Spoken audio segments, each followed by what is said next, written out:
Bienvenidos a Inversiones y Negocios. Bueno, hoy tengo el gusto de presentarlo al licenciado Dr. Robinson, flamante, nuevo decano de la Facultad de Economía y Administración de la UNSTA. Un orgullo personal por la admiración que te tengo. Creo que era un espacio que necesitaba alguien de la jerarquía tuya, Eduardo, con toda tu formación, no solo tu experiencia universitaria en La Plata, con tu máster en la Universidad de Siena, sino todo el carretero de tu vida en Buenos Aires, de formación, que mucha gente no la conoce. Bueno, Eduardo ha estado con grandes economistas a nivel nacional, trabajando de codo a codo, y hoy es un gusto, un placer y un orgullo para todos los tucumanos que esté ocupando la decanía, el decanato de la Facultad de Economía y Administración de Empresas. Agradezco y valoro muchísimo tus palabras, Juan. Sos, además de un muy buen profesional también, una gran persona, así que valoro enormemente tus palabras y bueno, esto de tu generosidad para conmigo. Gracias. No, gracias a vos. Y bueno, ya que estamos acá con Eduardo, bueno, vamos a arrancar con el análisis económico. Eduardo, ¿cómo estás viendo la economía frente a un escenario obviamente político muy complicado, en un momento que estaría por llegar el nuevo acuerdo del Fondo Monetario Internacional? Lo dejo en tus manos. Bueno, mira, Juan, vos sabés que Argentina viene desde hace ya bastante tiempo en un proceso económico de deterioro. Hemos tenido y hemos probado. Argentina siempre se dice ha sido y es un gran laboratorio económico, ¿no? Así es. Pero bueno, en los últimos tiempos lo que estamos viendo con esta gestión de Milei, que hace poco cumplió un año. Un año, exactamente. Lo que estamos viendo es, digamos, si vos tomás la foto macroeconómica, te está mostrando una tasa de inflación que va descendiendo. Te está mostrando que hay alguna reactivación en la actividad económica, todavía muy heterogénea. Muy segmentada. Muy segmentada, así muy puntual. Pero te está mostrando un riesgo país que todavía no puede perforar los 500, los 400 puntos básicos para permitirle a Argentina volver a los mercados de crédito internacionales y entonces poder precisamente, no te digo prescindir del fondo, porque Argentina tiene una deuda importante con el Fondo Monetario y porque además también se está, como bien decías, a las puertas de un nuevo acuerdo con el fondo, que no sabemos exactamente en qué va a consistir el acuerdo, pero probablemente haya un desembolso de fondos frescos, esto para precisamente alimentar las reservas del Banco Central, despejar las expectativas de devaluación. Y yo creo que este año era un año electoral, es un año electoral, pero ya no va a ser un año doblemente electoral porque se eliminaron las PASO.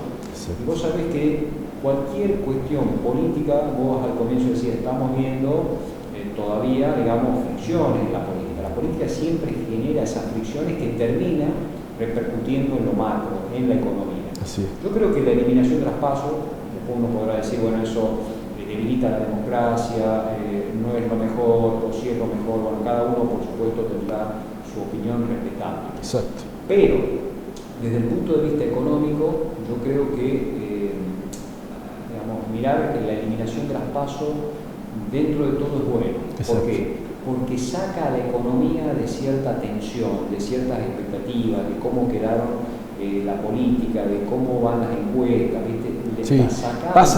Deja de ser un año tan electoral para ser semi-electoral, digamos.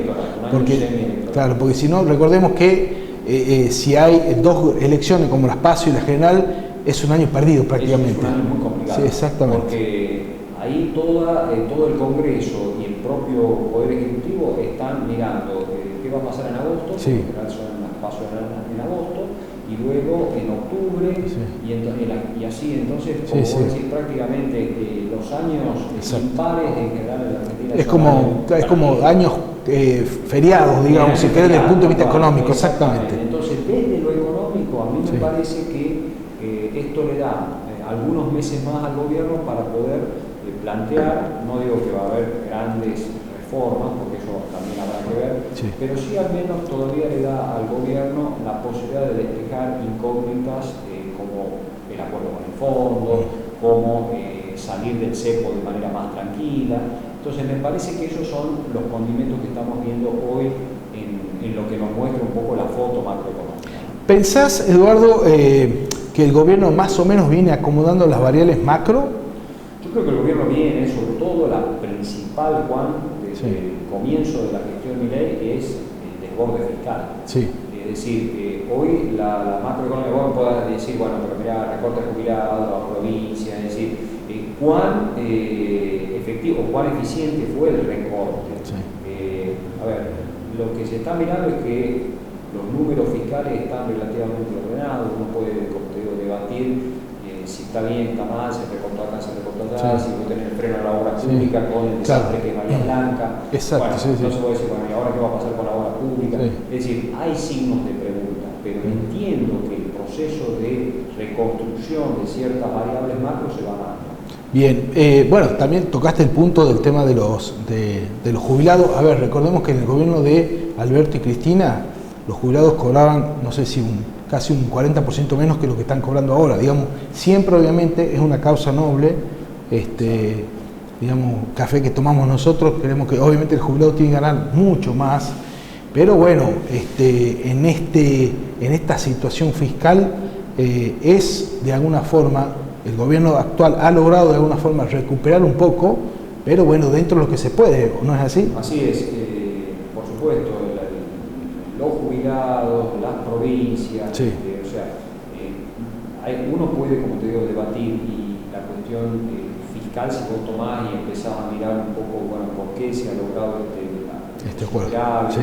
Y después habrá que esperar, Juan, en esta cuestión. Vos sabés que en la Argentina hoy se debate si el dólar está o no atrasado. Exacto. ¿Cómo lo estás viendo eso? Para los sectores exportadores sí. Es complicado, ¿no? Porque si vos sos hoy un exportador, vos decís, a ver, yo por ejemplo tengo una baja de retenciones hasta junio, por supuesto si estás en las economías regionales, hoy son mucho cero más. las retenciones, son cero, sí. Pero ¿qué pasa? Los costos están dolarizados, los costos logísticos, y hoy el tipo de cambio luce en alguna medida atrasado, es decir, la Argentina está ubicada en dólares, y la gran cuestión es si esto, digamos, vamos a ver, vos sabés que estamos a pocas semanas, pocos meses de empezar todo lo que tiene que ver con la cosecha gruesa y las exportaciones. Es muy importante para la Argentina motorizar el comercio porque eso implica un ingreso genuino de dólares. Exacto. A fortalecer las arcas del Banco Central, que tiene que ir acompasado con, en todo caso, el acuerdo con el fondo, que son dólares financieros, ¿no? ¿Y pensás que el gobierno, última pregunta ya, pensás que el gobierno, supongamos que el acuerdo se firme mediados de abril y el dinero llegue en junio, un ejemplo, ¿pensás que el gobierno estaría listo para abrir el cepo antes de las elecciones o políticamente por una cuestión de, digamos, de tranquilidad política lo abriría después? ¿Cuál sería tu visión, digamos? Porque ahí es ya una cuestión... Sí, ahí es una cuestión de ver primero... Exacto, del escenario como está. Claro, yo creo que el gobierno va a esperar después de las elecciones, porque de hecho dijo fines de este año, o el año que viene, comienzo del año próximo. Yo entiendo que durante no va a arriesgar. No va a arriesgar porque además no saben exactamente cuál va a ser la reacción del mercado, hay que ver cómo se recomponen las reservas. Y vos sabés, Juan, que en economía no es solamente lo que vos estás viendo el día a día, sino importantísimo las expectativas que vos tenés. Exacto. Es decir, cómo estás mirando la expectativa el corto plazo o el mediano plazo en lo cambiario, y las expectativas siempre juegan un rol fundamental. Y sobre todo con un plan económico que tiene un año, es como un bebé recién nacido. Exactamente. Si vos me dirías, no sé, en Estados Unidos que tiene un plan, ya ves, tiene un modelo, tiene un país sólido, más allá de los cambios económicos va a haber, digamos, Estados Unidos siempre crece. Exacto. Uno si mira el S&P 500, bueno, hoy está en 42.000 y hace 10 años estaba en 28, es decir, por más, y post-subprime, pre-subprime, digamos, Estados Unidos crece, digamos, ¿no? Es decir, crece.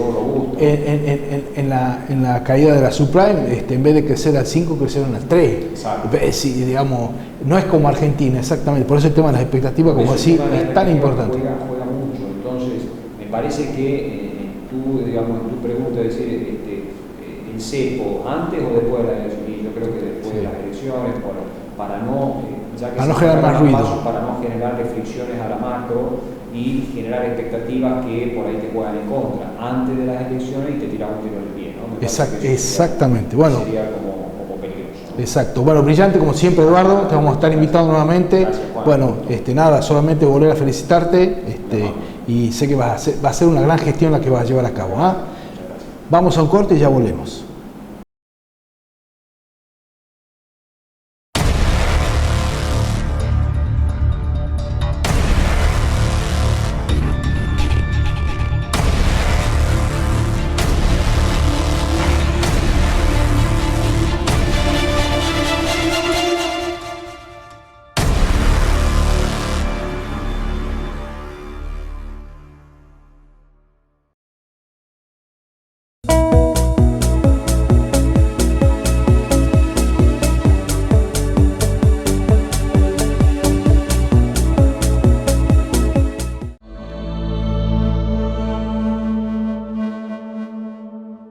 Bienvenidos a Inversiones y Negocios. Estamos hoy con Juan Iriarte, analista económico especializado en la Universidad de George Washington. ¿Cómo estás, Juan? ¿Cómo te va? Muchas gracias por acompañarnos hoy. Bueno, quería que me comentes cómo ves la economía en estos momentos que está todo muy alborotado. Bueno, excelente. Gracias, Sofía, antes que nada. Y bueno, sí, obviamente la economía está fantástica y eso es lo que genera el caldo político. ¿Por qué? Porque al kirchnerismo y a la ultraizquierda, ¿qué le gusta? Le gusta el desorden, le gusta que la inflación debe ser del 25% mensual, ¿sí? ¿Para qué? Para que vos no sepas qué pasa y ellos se roban todo eso mensualmente. Hoy, como hay orden económico, después de 25 años, básicamente tenés con inflación. Sí, con inflación. Hoy, digamos, la inflación es del 2% mensual, tiende al 1%, y antes la inflación normal era del 25% mensual.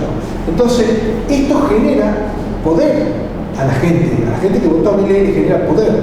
¿Por qué? Porque hoy en día vos sabés que tomar un café de más por día o gastar en tonteras todos los días es un gasto mensual y es anual.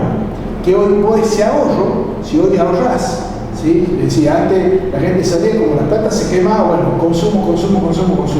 Hoy, como sabés que tenés estabilidad y horizonte, podés ahorrar. Y ese ahorro te significa poder, por ejemplo, en un año de gobierno de Javier Milei, ¿por qué aumentó el turismo a Brasil? 1,5 millones de argentinos fueron a Brasil. Impresionante, se llenó. Bueno, ¿por qué? Principalmente porque la gente tiene capacidad de ahorro, es decir, ahora sabe que con tanto por mes, digamos, vive y el resto lo ahorra y con eso se fue a Brasil. Segundo, porque la moneda argentina, con la inflación, se depreciaba todos los meses de evaluación.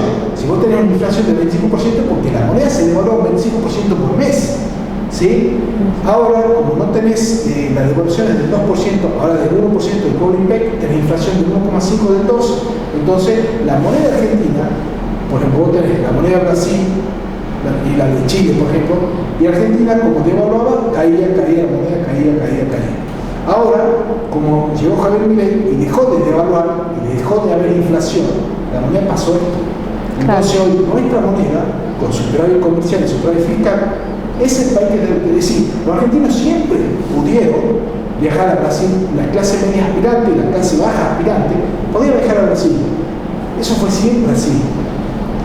Hasta que llegó el kirchnerismo en el año 2002, con el golpe de Estado que le hacen a De la Rúa, en la mano de Néstor Kirchner Duhalde y acompañado por Raúl Alfonsín, le hacen el golpe de la Rúa para poder salir del modelo de estabilidad y pasar a un modelo donde ellos puedan emitir.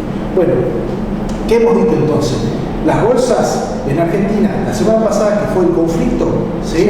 Las bolsas en Argentina subieron un 6% a nivel internacional. Cuando el mundo se caía, subían. ¿Por qué?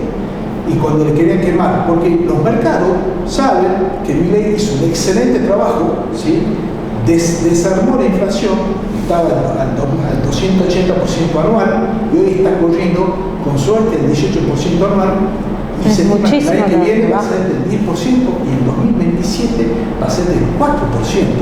Y obviamente eso al kirchnerismo no le gusta porque pierde el poder, perder una caja básicamente.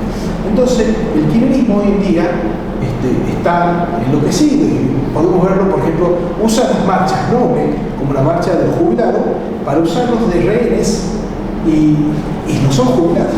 hemos visto las... Y las historias que ponen en esos papeles. Exacto. Y bueno, ahí te das cuenta que ellos están, como en el año 2017 le hicieron a Mauricio Macri, que él hace exactamente lo mismo. Eso está armado por Firmenich y Cristina Kirchner. Ellos no aparecen, pero mandan los actores.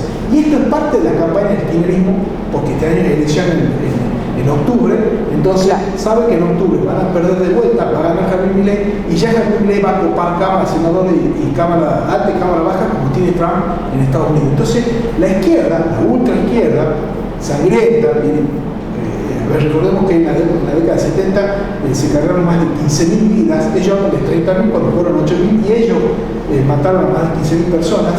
Bueno, la ultra izquierda está desesperada por las cajas. ¿Vos crees que le importan los jubilados? No, claramente porque usaron no. los jubilados, los destrozaron los jubilados. De hecho, el kirchnerismo, Alberto y Cristina, la peor, la que puso la quita del 82% móvil a los jubilados, fue Cristina Kirchner. Es decir, la ley que estamos viendo hoy es la de Cristina Kirchner. Claro. Pero Javier Milei la mejoró. Recordemos que desde el año 2020 al 2024, que estuvo Cristina con Alberto, el jubilado ganaba $80 por mes. Es decir, Alberto está ganando 80.000 pesos. Hoy con Javier Milei está ganando 340.000 pesos. ¿Sí? Entonces, la mejora es sustancial. Por supuesto que un jubilado necesitaría 5 veces más de lo que le da Javier Milei en día. Pero bueno, Javier Milei no puede hacer nada porque Cristina no solo hizo eso, sino que recordemos que destrozó el sistema de jubilaciones. ¿Por qué? Porque en la Argentina normal había, por ejemplo, hay 6 millones de jubilados normales que se han jubilado por trabajar. Y Cristina, 3 millones, y Cristina aumentó 3 millones más sin sostén. Entonces, por ejemplo, ¿cómo se financiaba el sistema? Vos tenías una pirámide de trabajadores que financiaban a la gente que estaba jubilada. De golpe Cristina amplió la base de arriba y hoy es un cuadrado, no es un triángulo. Entonces, hoy vos tenés 8 millones de trabajadores para financiar 6 millones de jubilados. No alcanza. Entonces Milei hace lo que puede, porque el kirchnerismo destrozó. Bueno, no solo eso, recordemos que Cristina Kirchner tomó el ANSES, lo privatizó y ahí se fueron $100.000 millones. Después, por supuesto, todo lo que vimos después con el dólar futuro, bueno, básicamente lo que Cristina se fugó fueron $900.000 millones, 22 fondos monetarios internacionales. Una locura. Fue un fondo monetario, sí, fue un fondo monetario de 42.000. Cristina lo multiplicó por 22. Entonces, esa pobreza estructural que dejó el kirchnerismo, recordemos que Cristina Kirchner, cuando ellos asumieron en el año 2001 de las manos de Dualde y de Néstor Kirchner, la pobreza estructural era del 8%, y ellos la llevaron al 58%. Hoy la pobreza está bajando. Por supuesto, en un año de gestión que puede hacer Javier Milei. No se puede hacer tampoco. 10 puntos. ¿Desde qué forma? Al desarmar la inflación. Vos cuando desarmar la inflación, ¿sí? Le pones a la gente 25% más de poder adquisitivo en el bolsillo. ¿Por qué? Si la inflación es del 25% mensual, y hoy es el 2, 25 menos 2, 23. Es decir, a vos no te roban 23%. Porque acuérdate, la inflación era un día para el otro y a vos te acomodaban el sueldo a los 6 meses recién. Claro. Vos 6 meses perdías hasta que lograbas ahí. Claro. ¿Y quién se llevaba esa parte? Que era el señoriaje por emisión monetaria, se lo llevaba Cristina, Massa, Alberto y Máximo Kirchner. Ellos se llevaban todo eso. Bueno, hoy en día perdieron eso y Martín Lutó.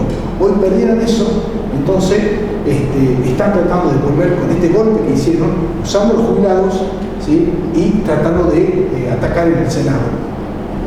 ¿Qué es lo que va a pasar la próxima semana? Más de lo mismo, la campaña política que hace Javier Milei es limpia, es yo bajo la inflación, y la campaña política que hace el kirchnerismo es sucia, es yo trato de hacer golpe de Estado todo el tiempo va a haber esto de tratar de hacer golpe de Estado. Por eso es grave institucionalmente, porque ellos que son los dueños de los derechos humanos y de la mujer y del feminismo, no les importa la gente. Es decir, vemos como la ultraizquierda, Agenda 2030, LGBTQ, no le importa a la gente, solo le importa a los de ellos. Entonces, esto está mal.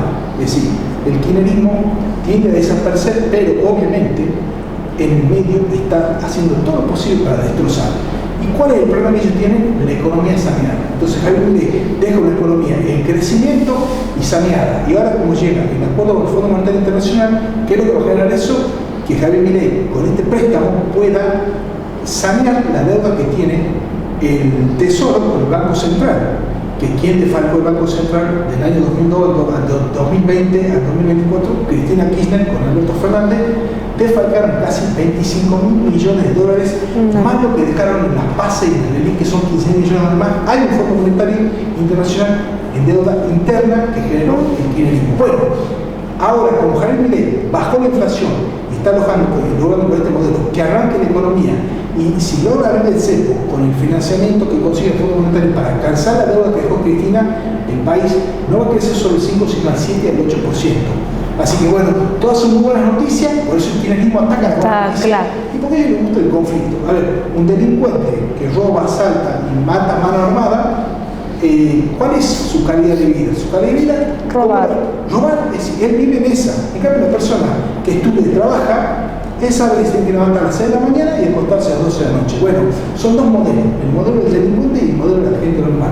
Así que bueno, yo creo que va a ser un año de mucho combate, va a ser un año netamente político, donde hay dos modelos políticos. Totalmente contrarios. El trabajo y la meritocracia, y otro es el descontrol. Así que bueno, vamos a ver esto, pero la economía, gracias a Dios, está creciendo y eso y vamos mejorando. ¿No? Exactamente. Bueno, muchas gracias por toda la información, Juan. Te agradecemos por estar y por darnos toda esta información que a veces, bueno, la gente no la escucha. Muchas gracias. Nos despedimos. Hasta el próximo programa.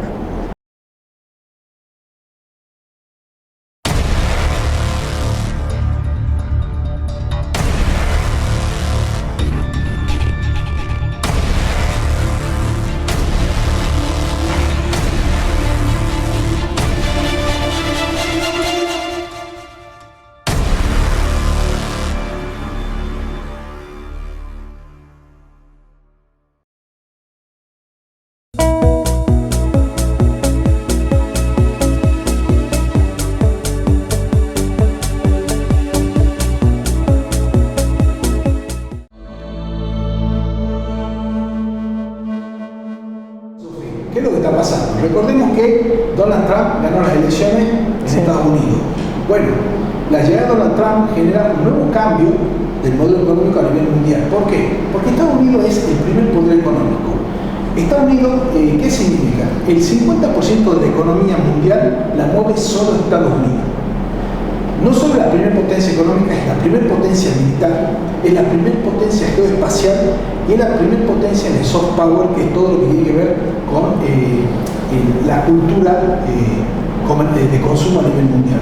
Entonces, obviamente, al llegar Donald Trump, lo que dice, como buen empresario que es, él no es político, es un empresario, entonces él se sienta en el negocio y ¿qué dice? Suponete, vos trabajás en una empresa con tu hermano, un ejemplo, ¿no? Vos trabajás. Vos llegás al negocio y decís, bueno, me entran 100 y estoy gastando 200. ¿Está bien la economía? No. ¿Qué tenés que hacer? Gastar menos. Exactamente. Bueno, ¿qué hacía la ultraizquierda comunista, Agenda 2030 LGBTQ, que eran los demócratas, socios de los kirchneristas? ¿Qué hacían? Entraba 100, gastaba 1.000, gastaba 2.000. ¿Y quién pagaba eso? La gente de Estados Unidos. Entonces la inflación, los 300 millones de estadounidenses, la inflación, cuando se va Donald Trump, la deja al 0,1% anual. ¿Y a cuánto la deja Biden? La deja al 5% anual. Donald Trump deja un déficit fiscal de 0% en el año 2020. Sí. Y Biden, la ultraizquierda sangrienta, a nivel mundial, lo deja a Estados Unidos en el año 2024, se lo deja a Donald Trump, se lo deja con un 7% de déficit fiscal. Es decir, genera, y además una deuda externa, cuando se va Donald Trump, la deuda histórica de Estados Unidos era 3 trillones de dólares y Biden, los demócratas dejan 25 trillones, es decir, multiplican por 5 la deuda en 4 años. ¿Y quién se beneficia de esto? No solo endeudó al país, sino que además generó 2 guerras, la guerra de Ucrania y la guerra de Israel. ¿Por qué? Del Medio Oriente, porque en realidad lo que los demócratas, los ultraizquierda, trabajan para la industria de las armas. Porque si vos analizás en esto quién ganó, básicamente la industria de las armas. Recordemos que la industria de las armas le vendió a Ucrania, con financiamiento obviamente de Estados Unidos y obviamente los 300 millones de norteamericanos, le vendió 500.000 millones de dólares. Y le vendió al Medio Oriente, porque no es solamente Israel, le vende a los otros, todos los, claro. le vende a Israel y a los que están del otro lado, le vendió 200.000 millones. Es decir, la industria del arma se hizo en el gobierno de los demócratas, apoyado por Biden, 700.000 millones de dólares. Es decir, un PBI y medio de Argentina solamente en armas. Entonces, ¿qué es lo que dice Donald Trump? Para. ¿Yo por qué tengo que financiar la guerra de Ucrania? ¿Qué tiene que ver yo con Ucrania? No tengo nada que ver. Bien, perfecto. Si la quiere seguir financiando, que la financie la OTAN, que es la Comunidad Europea. ¿Sí? Si bien Estados Unidos es parte de la OTAN no tiene nada que hacer ahí. Entonces, lo que él dice pragmáticamente es, yo ya cierro el grifo. ¿Sí? Yo necesito bajar ese déficit fiscal de 7 puntos que me dejó la ultra izquierda, por lo menos lo deja en cero. Entonces, eso ya empezó a hacer bajar la inflación en Estados Unidos. Ya está corriendo de 2,5%, ya bajó 2,5% anual. Todo efecto de Donald Trump. ¿Por qué? Porque está cerrando las dos guerras, ¿sí? Va achicando. No solo genera un ahorro a Estados Unidos y un beneficio a los 300 millones de estadounidenses, sino que además baja la cantidad de muertos. Que a Trump, como buen cristiano, le dice, a mí esto me preocupa. Recordemos que la Agenda 2030, LGBTQ, como buen partido comunista y que de ultra izquierda le gusta la sangre, ellos necesitan sangre para vender la industria de las armas, porque recordemos que el dueño de la Agenda 2030 es la industria de las armas. Entonces, bueno, Trump está en contra de la industria de las armas. Bueno, pero ahí está la guerra, ¿no? Entonces, lo que él va a hacer ahora es un cambio de modelo económico donde le va a quitar dinero a la industria de las armas, que es el partido de la ultra izquierda, Agenda LGBTQ 2030, demócrata, y se lo va a dar a los 300 millones de estadounidenses. Lo mismo que hizo Javier Milei acá. Llegó y le sacó la plata a la casta política, Cristina, Lustó, toda la izquierda, la ultra izquierda, y se lo dio a los 48 millones de argentinos. Por eso la inflación hoy es del 2%, cuando antes era el 25 y 30% mensual. Entonces, lo mismo está haciendo Donald Trump. Por supuesto, eso va a traer una pequeña recesión en Estados Unidos y después se va a salir, porque pasa el dinero. ¿Qué es lo que hace Donald Trump? Le dice a la industria del arma, venga para acá, yo le quito a ustedes, no les den más armas y doy a los 300 millones de americanos. Y además, cierro las guerras, que yo no tengo por qué financiar la muerte de los otros. Obviamente está recibiendo todos los ataques, todos los medios de comunicación a nivel mundial son de la Agenda 2030.